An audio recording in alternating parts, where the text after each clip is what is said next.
जय जय श्री राधे, जय जय श्री राधे। देखिए, धन तो हर आदमी को चाहिए।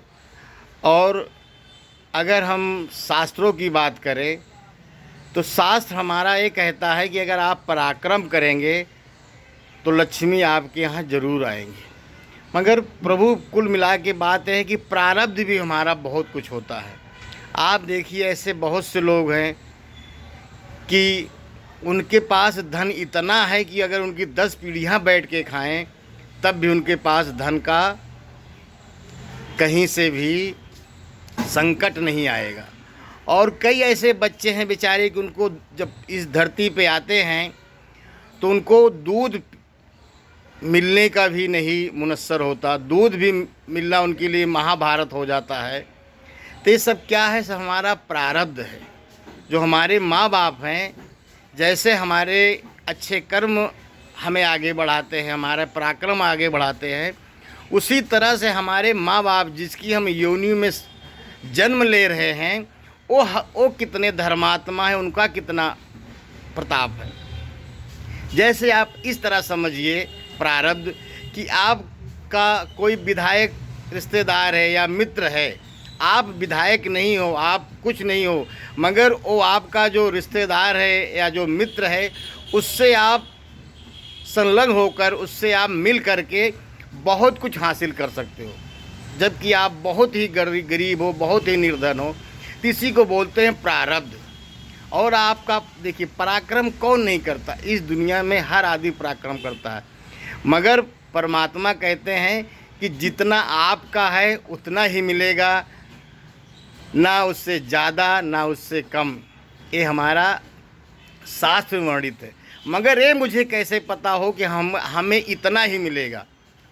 क्योंकि पूर्व राष्ट्रपति जी अब्दुल कलाम जी ने बोला है कि गरीबी में पैदा होना हमारे हाथ में नहीं है, मगर गरीबी में मरना ये हमारे हाथ में है। क्योंकि गरीबी में पैदा हुए हमारे माँ बाप के कर्म थे, मगर गरीबी में अगर हम मरते हैं तो हमारे माँ बाप का नहीं, हमारे कर्मों का फल है। तो इसलिए हम APJ अब्दुल कलाम को बहुत आदरपूर्वक मानते हैं, क्योंकि उन्होंने हम निर्धनों को, हम गरीबों को बहुत कुछ सीख दे के गए हैं। अगर हम उन्हीं के रास्ते पे चलें, उन्हीं के नैतिकता मूल्यों पे चलें, तो हम राष्ट्रपति या वैज्ञानिक तो क्यों नहीं बन सकते? बन सकते हैं, मगर एक अच्छा इंसान तो बन सकते हैं। तो इस समय धन की वर्षा होने वाली है।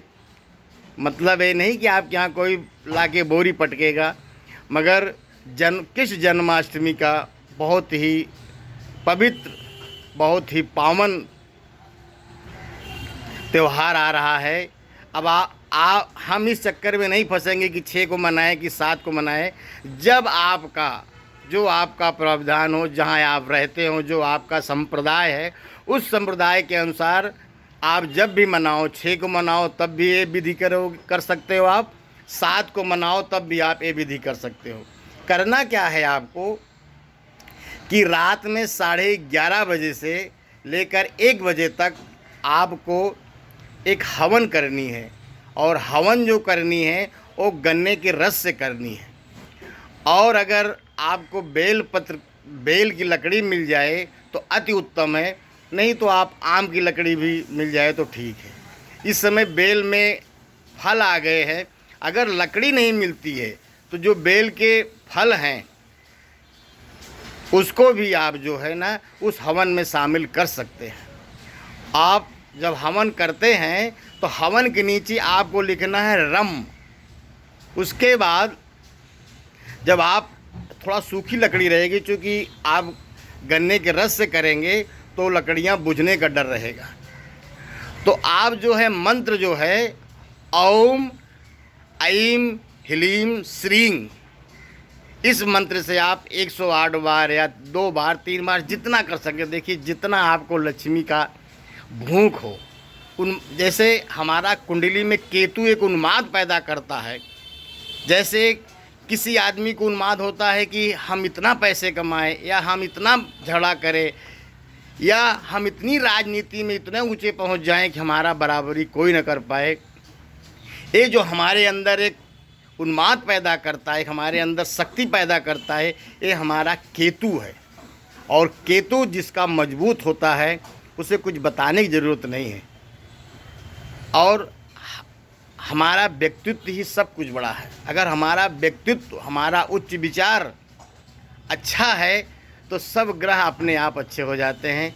ये सब महापुरुषों का है, जैसे रहीम हुए, कबीर हुए, रसखान जी हुए, मीरा जी हुई।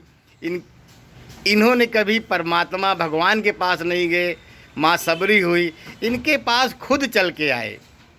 जैसे कहावत है ना कि भाई कुआं जो है आपके पास नहीं आएगा, अगर आपके अंदर सच में प्यास है, मगर प्यास कैसी हो, मीरा जी की तरह, रसखान जी की तरह, तो सच में परमात्मा को तो आना पड़ेगा।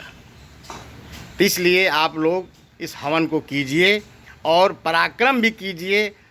प्रभु आपको धन इतना देगा कि आप धन रख नहीं सकते हैं।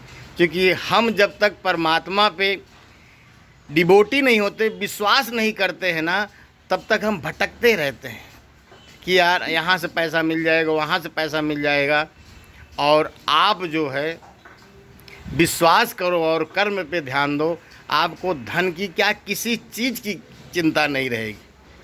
और परमात्मा आपका जब जब आपको आवश्यकता होगी जिस भी चीज़ की, जैसे माँ को पता है कि हमारे बच्चे को नहलाना है, इसको भूख लगी है, इसको कपड़े बदलना है, माँ खुद सब कुछ बच्चे का व्यवस्था करती है। बच्चा छोटा है, कहीं जाना है तो बच्चा नहीं कहता है कि मम्मी मेरा कपड़ा रख लेना, मेरा दूध रख लेना। माँ खुद सब व्यवस्था करती है। उसी तरह से परमात्मा है। अगर हम परमात्मा के प्रतिनिहित रहें, चालबाजी नहीं, तिकड़मबाजी नहीं, फिर परमात्मा कुछ नहीं देगा। फिर आपको देगा कैसा, दुर्योधन जैसा देगा। समझे प्रभु कि दुर्योधन तिकड़म करके सब कुछ अपना नष्ट कर दिया। तो प्रभु इसको आप कीजिए। अगर आप इस मंत्र से नहीं कर सकते तो श्री सूक्त का मंत्र है, 16 मंत्र हैं। ये मंत्र भी बहुत ही दिव्य है, अपार शक्ति भरी हुई है। इसको आप करने के लिए संपुट लगाएं, हिलीम आगे भी पीछे भी। जैसे भोलेनाथ जी जब विष का पान किए थे तो ऊपर श्री राम जी का ढक्कन लगाया था और नीचे लगाया था, उसके बाद विष पिया हलाहल, और आप देखो हर हर महादेव हो गए। तो हमारा जीवन प्रभु बहुत अच्छा है, बस हमें जीने का सलीका आना चाहिए। इतना अपार, इतना मस्त जीवन है कि आप कल्पना नहीं कर सकते। आप ये होगा, आप देखिए बड़े बड़े लोग करोड़ों रुपए लगा देते हैं कि हम अच्छे अस्पताल में जाएं। क्यों? क्योंकि उनको पता है कि जीवन क्या चीज़ है। और आप देखिए कई ऐसे लोग हैं कि जीवन से त्रस्त आ चुके हैं, उनको है रहा है कि हम कहीं आत्महत्या कर लें, कहीं चले जाएं। ये क्या है प्रभु? ये सब आपके जीवन के जो आपके काल बचे हुए थे, जो आपके बुरे कर्म थे, वही आपको फिर वहीं पे ले जाता है। जैसे मच्छिका स्थाने मच्छिका, हमारा कर्म हमें उच्च बनाता है और हमारा दुष्कर्म हमें नीच बनाता है। इसी के साथ में अपनी वाणी को विराम देते हुए सभी परिवारजनों के चरणों में कोटि कोटि बंदन, कोटि कोटि प्रणाम करते हुए कृष्ण जन्माष्टमी के ये तो प्रभु प्रकट हुए हैं, दीन दयाला कौशल्या हितकारी, इनकी तो अनंत लीला है। इसमें आप डूब कर तो देखो क्या मिलेगा, उसकी कल्पना हम नहीं कर सकते। आप करोगे, आप पहले डूबो तो उसमें। हर हर महादेव। जय जय श्री राधे, जय जय श्री राधे।